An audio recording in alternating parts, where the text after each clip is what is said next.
땅에는 수많은 동물들이 있습니다. 그 동물들 가운데 이 땅에 태어나서 죽을 때까지 가장 많은 짐을 지고 살아가는 한 동물이 있습니다. 이 동물은 나귀입니다. 지금도 남미 지역이나 아프리카 지역에서 특히 산악지대 같은 곳에는 이 나귀가 밤낮 없이 가장 많은 짐을 지고 또 걸어 다니면서 때로는 무거운 짐을 짊어지고 또 끌고 다닙니다. 우리 인생 가운데도 나귀 같은 인생을 살아가시는 분들이 있습니다. 평생 무거운 짐을 지고 인생길을 고달프게 걸어가는 분들이 있습니다. 어쩌면 오늘 이 시간에 이 말씀을 듣는 분들 가운데에도 수많은 자신에게 지어진 무거운 짐을 지고 이 시간에도 함께 이 말씀을 듣는 분들이 계실 것입니다. 무거운 질병의 짐, 그리고 자녀의 짐, 그리고 가족들에게 또 여러 가지 지어져 있는 이 무거운 짐을 나귀 인생을 살아가시는 분들이 이 짐을 대신 지고 있는 분들이 있습니다. 가난의 짐을 지고 있습니다. 여러 가지 고달픈 무거운 짐을 지고 오늘 또 인생길을 걸어가시는 분들이 있습니다. 성경에는 나귀 이야기를 하나님께서 여러 군데 많은 곳에 말씀하고 계십니다. 이 나귀 이야기, 성경은 누가 기록을 했습니까? 이사야 34장 16절과 디모데후서 3장 16절 보면 모든 성경은 하나님께서 기록하게 하셨습니다. 하나님께서 친히 명령하셨습니다. 디모데후서 3장 16절에는 모든 성경은 하나님의 감동으로 기록된 것이라고 했습니다. 하나님께서 기록하게 하신 말씀 가운데 나귀 이야기가 있습니다. 나귀 이야기 가운데 있어 직접적인 예수님과 관련된 말씀이 있습니다. 예수님께서 나귀를 타신 사건이 있습니다. 예수님께서 나귀를 타신 사건은 구약 성경에도 예언되어 있고 신약 성경에도 기록되어 있습니다. 성경 66권 가운데 무려 5권의 책에 똑같은 예수님 나귀를 타신 사건이 기록되어 있습니다. 구약 성경의 말씀을 보게 되면 예수님께서 이 땅에 오시기 전 BC 520년에서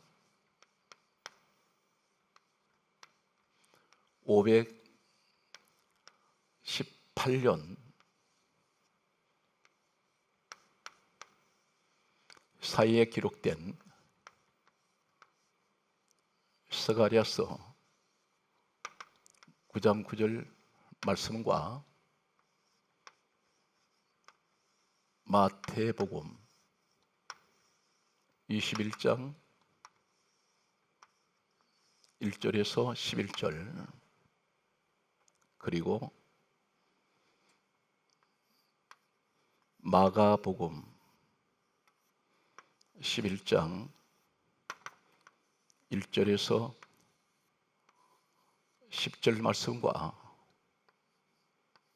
누가복음 19장 28절에서 40절 말씀과 요한복음 12장 12절에서 15절 말씀을 보면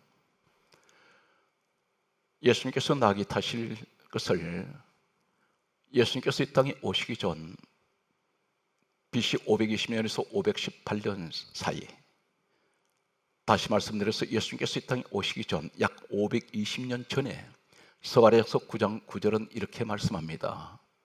내 왕이 임하시나니 그가 겸손하여 나귀를 타실 것이라고 예언하셨습니다. 이 말씀 하나님께서 기록하게 하셨습니다.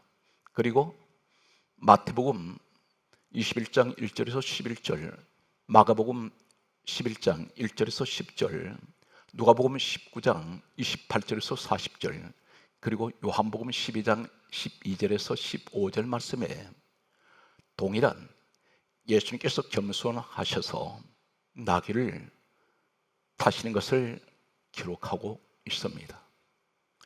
왜 이렇게 나귀 사건을 성경 66권 가운데 무려 5권의 책에 똑같은 사건을 기록하고 있을까요? 그만큼 하나님께서 기록하게 하신 이 말씀은 대단히 중요한 그러한 영적인 의미가 있습니다. 하나님께서 하시고자 하시는 말씀이 있습니다. 이 나귀 사건은 예수님께서 마지막으로 33세로 일기를 이 땅에 마치시면서 십자가의 길을 걸어가실 때 마지막 예루살렘으로 들어가시는 그 길, 십자가의 길을 걸어가십니다.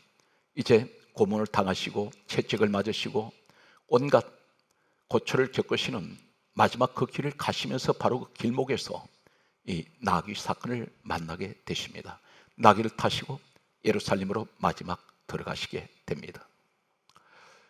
성경 말씀을 보게 되면 마태복음 21장 5절 말씀에 보면 예수님께서 겸손하셔서 나귀를 타셨다고 그렇게 기록하고 있습니다. 겸손이라는 우리가 간단한 의미는 낮추다, 낮아지다 이런 의미를 가지고 있습니다. 그런데 겸손하셔서 나귀를 타셨다는 이 말씀을 생각할 때에 그렇다면 나귀는 겸손한 사람만 타는 것입니까? 이런 의문점이 남습니다. 또 한 가지는 겸손하지 않으면 나귀를 탈 수 없습니까? 하나님께서는 왜 이 말씀을 계속 강조하고 계실까요? 예수님께서 이 땅에 오시기 전 약 520년 전에 예언하신 스가랴 9장 9절에 겸손하셔서 나귀를 타셨다는 이 말씀은 어떤 의미를 가지고 있습니까? 성경 원문을 보게 되면 구약 성경은 히브리어로 되어 있습니다. 이 히브리어는 구약 성경 전체에서 기록되어 있는 겸손이라는 히브리어 원어는 약 10가지가 원문이 다 다릅니다. 히브리어 원문은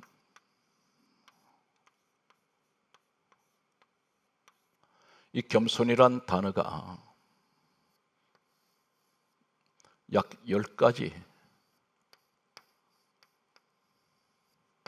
원문이 다 다릅니다.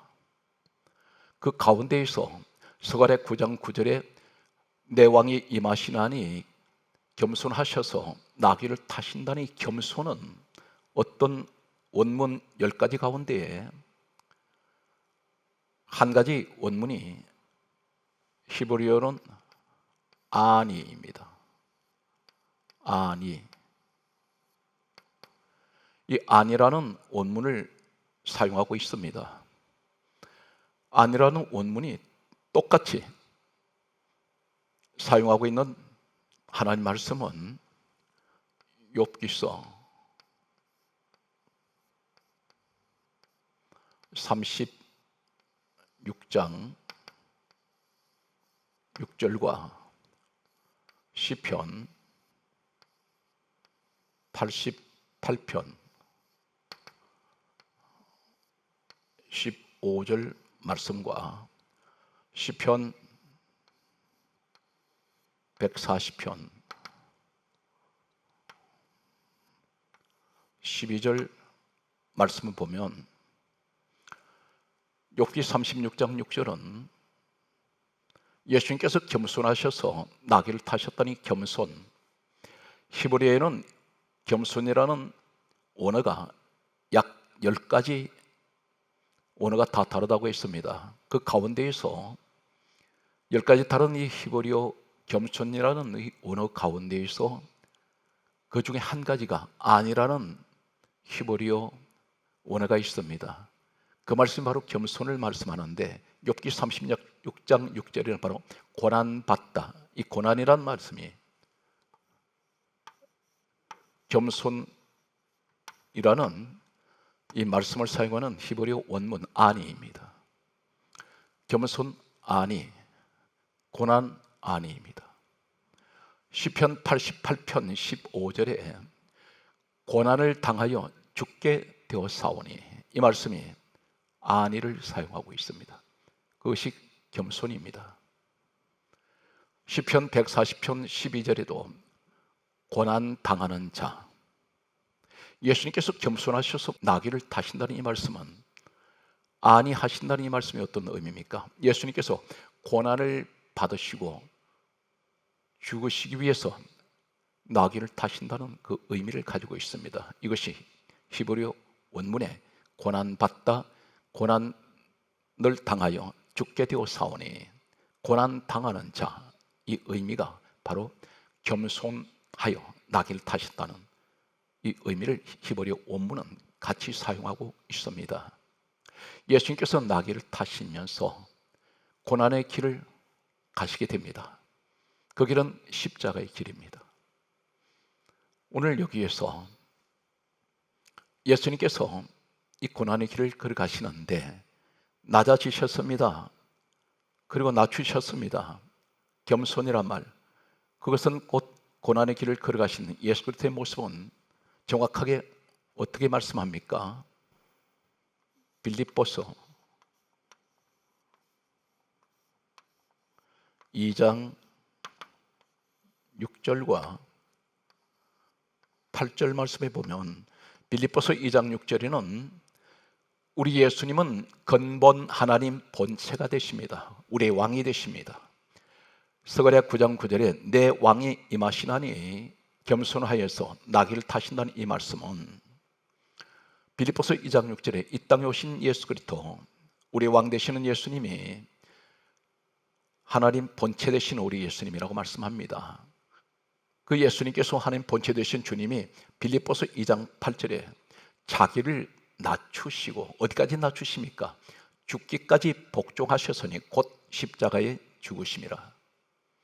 바로 이 말씀이 겸손하신 것은 한글의 단순한 겸손이 아니라 원문에는 아니라는 이 겸손의 히브리 원문은 고난받다, 고난받게 하기 위해서, 죽으시기 위해서, 그리고 고난을 당하는 자, 이 말씀은 곧 만왕의 왕 되시는 우리의 근본 하나님 본체 되신 예수님께서 이 땅에 죽으시기 위해서, 십자가에 죽으시기 위해서 자신을 낮추셨답니다.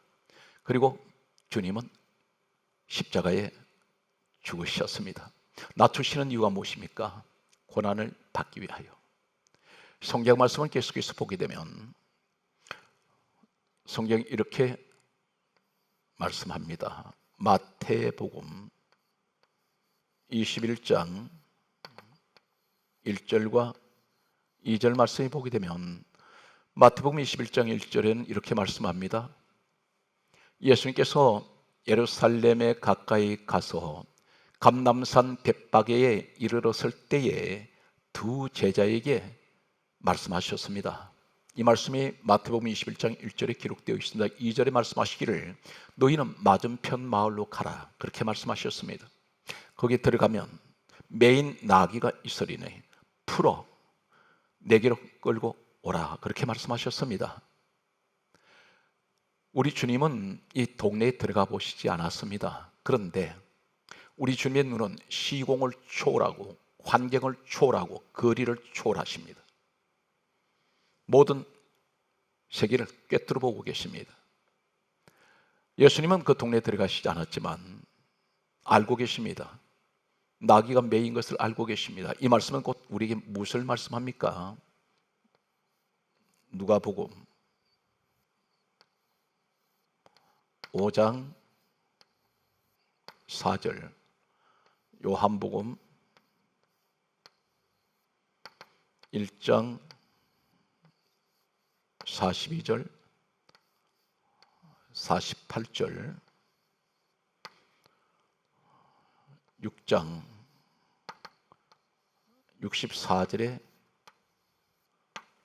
하시는 말씀은, 우리 예수님은 누가복음 5장 4절 말씀을 보게 되면 베드로라는 고기잡이 전문가가 있습니다. 갈릴리 바다의 물고기 전문가입니다. 그런데 밤새도록 그물을 던지고 또 던졌으나 물고기 한 마리 잡지 못했을 때 예수님께서 베드로의 빈배를 타시고 하시는 말씀이, 깊은 곳으로 가서 그물을 내려 고기를 잡아라. 주님 말씀 한마디에 베드로가 그물을 내렸을 때에 물고기가 그물이 찢어질 듯이 잡혀 올라왔습니다. 우리 예수님은 이 땅에 오셔서 목수 일을 하셨습니다.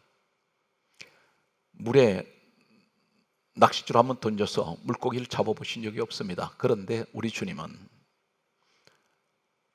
갈릴리 바다의 물고기 방향을 알고 계시고 물속의 비밀을 알고 계십니다. 어느 곳에 물고기가 모여 있는지, 그리고 물고기가 어디로 지금 헤엄치고 있는지를 알고 계십니다.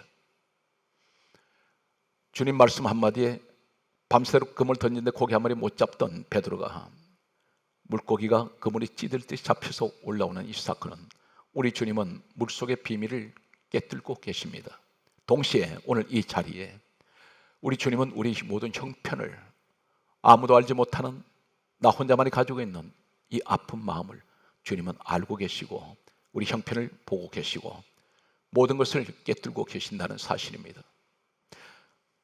요한복음 1장 42절에 보게 되면 베드로가 안드레 형제의 전도를 받아서 주님 앞에 왔습니다. 이때가 예수님과 베드로가 처음 만나는 장면입니다. 이때 예수님께서 베드로를 보시면서 하신 말씀이, 내가 요한의 아들 시몬이니 내가 장차 게바라 하리라. 게바는 반석입니다. 현재 베드로의 모습을 보신 것이 아니라 장차 앞으로 베드로의 모습을 보실 때 너는 반석이라고 말씀합니다. 사랑하는 성도 여러분, 우리 주님은 때로는 현실을, 우리는 하나님 이 어려운 현실을 주님 보십니다. 하나님 어떻게 해야 됩니까? 그리고 내 모습 내가 봤을 때에 지금 나의 현재 내가 서 있는 인생의 주소, 그 현실은 너무나 비참합니다. 그런데 우리 주님이 보시는 눈은, 너는 장차 그럴지라도 너는 장차 게바 반석이 되리라. 너에게 장차 하나님께서 크게 서시는 이 비전의 눈을 우리 주님은 보고 계십니다. 요한복음 1장 48절에 빌립의 전도를 받아왔던 나다나엘이 있습니다. 나다나엘이 주님 앞에 왔을 때에 주님께서 이렇게 말씀합니다. 빌립이 너를 부르기 전에 내가 무화과나무 아래 있을 때 내가 너를 보았노라. 나다나엘이 전도되기 전에 예수님이 이미 이 나다나엘을 알고 계시고 보고 계셨다고 말씀하십니다. 동시에 오늘 이 자리에 여러분을 우리 주님은 보고 계시고 알고 계십니다. 요한복음 6장 64절 말씀을 보게 되면 우리 주님께서 이렇게 말씀합니다. 너희 중에 믿지 아니하는 자들이 있느니라 하시니, 이는 믿지 않는 자들이 누구이며 예수를 자기를 팔 자가 누구인지 처음부터 아심이러라. 우리 주님은 나의 신앙 상태를 처음부터 알고 계신다는 것입니다. 예수님 주변에 있는 사람들입니다. 그런데 그 가운데에서 예수님을 배신하는 사람도 알고 계시고 처음부터 믿지 아니하는 자들을 우리 주님은 알고 계시고 보고 계신다는 것입니다. 오늘 그렇다면 이 시간에 우리가 많은 것을 염려하고 근심합니다. 그러나 우리 주님은 모든 것을 보고 계시고 알고 계시고 내 형편을 모든 것을 알고 계시기 때문에 성경이 심지어 내가 너의 머리털까지도 다 세심바 되셨다고 하셨습니다. 오늘 또 사랑하는 성도 여러분, 우리 주님은 여러분의 형편을 알고 계시고 그걸 살피시고 그 형편을 살피시는 우리 주님께서는 반드시 여러분의 간절한 기도와 때로는 그 믿음대로 구하는 것을 이루어 주실 것입니다.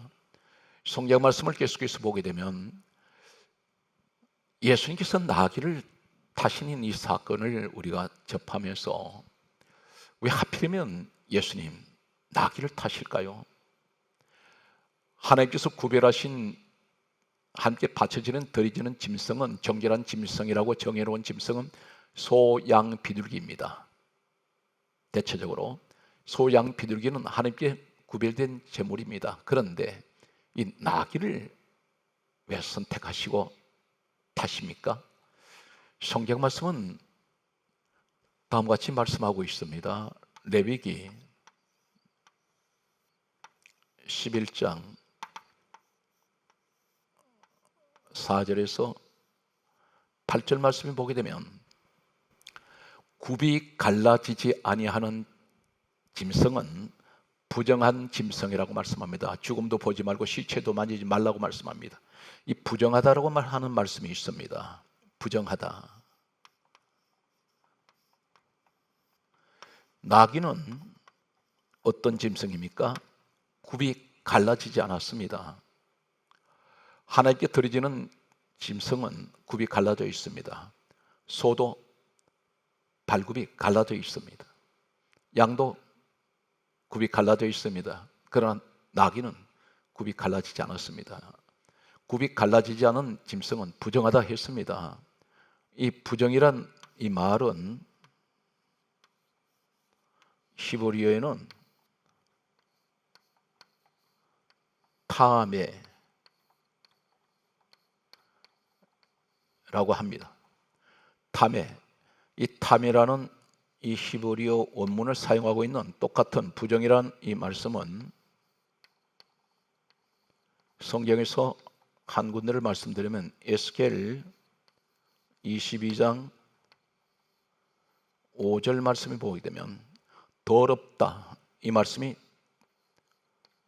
부정이라는 원문에 사용하는 타메입니다. 더럽다.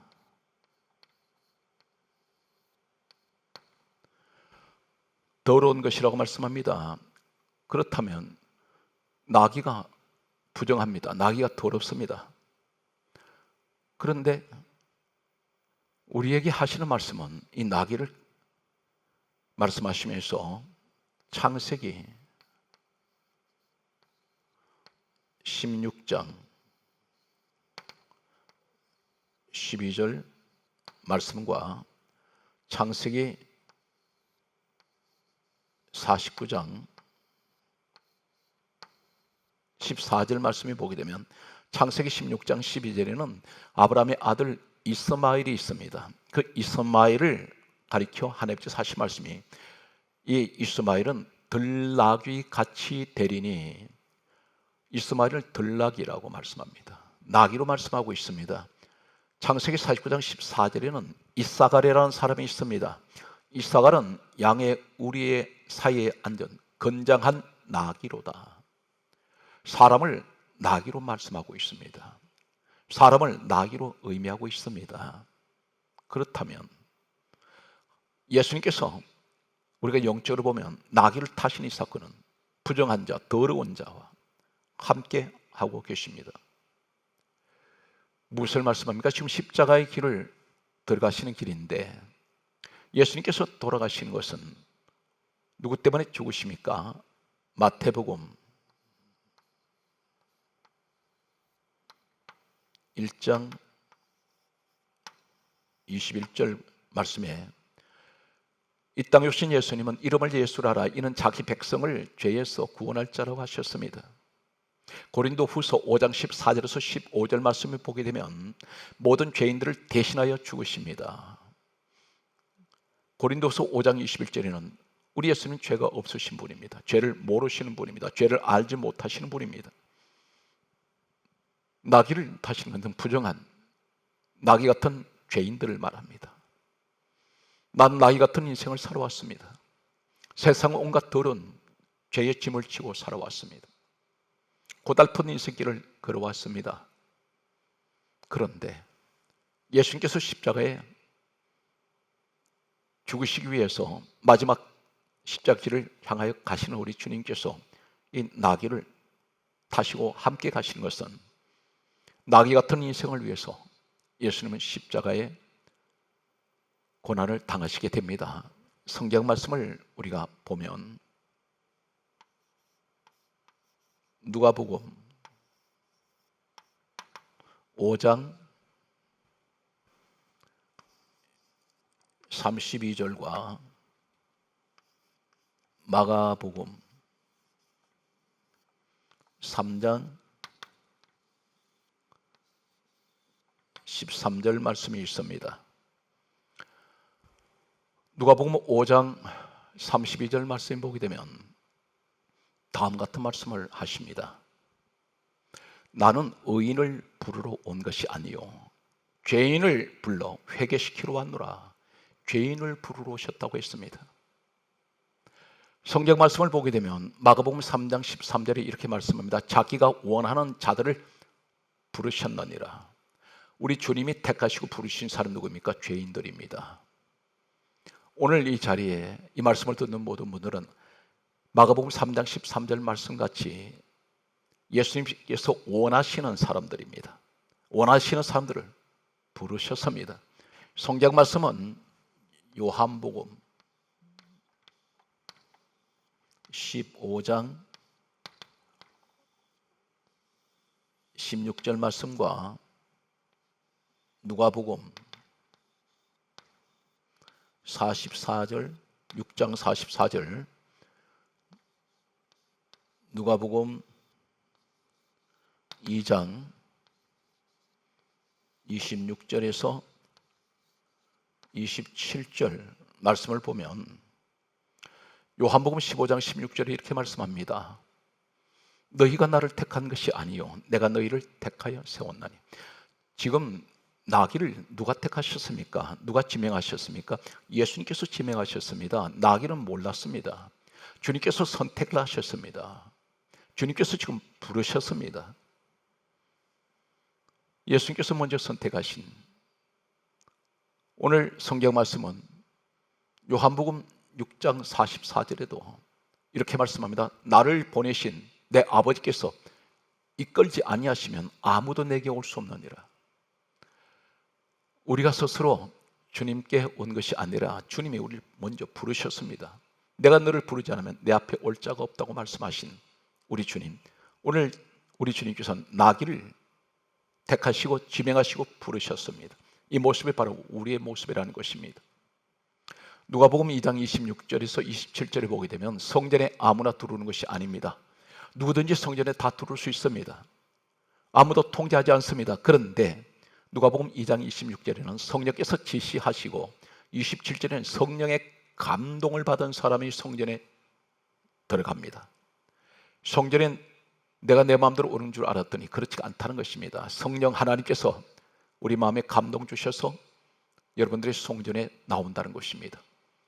이유가 어떻든 어떤 사정이 있었든 어떤 생각을 가졌든 모든 것은 성전에 나오게 하시는 그 모든 발걸음은 성경 말씀은 이렇게 말씀합니다. 잠언 16장 9절에 사람이 마음으로 자기 길을 계획할지라도 그 걸음을 인도하시는 이는 여호와 하나님이시라 하셨습니다. 오늘 우리 주님께서 나귀를 택하시면서 성경 말씀에 보게 되면 마태복음 21장 2절 말씀 보게 되면 다음 같은 말씀을 하십니다. 메인 나귀 풀어 내게로 끌고 오라 말씀하셨습니다. 여기 메인 나귀를 하셨습니다. 메인. 이 말씀이 어떤 의미를 가지고 있습니까? 성경에 놀랍게도 메인이란 말은 헬라어 신약 성경 헬라어 말씀을 보면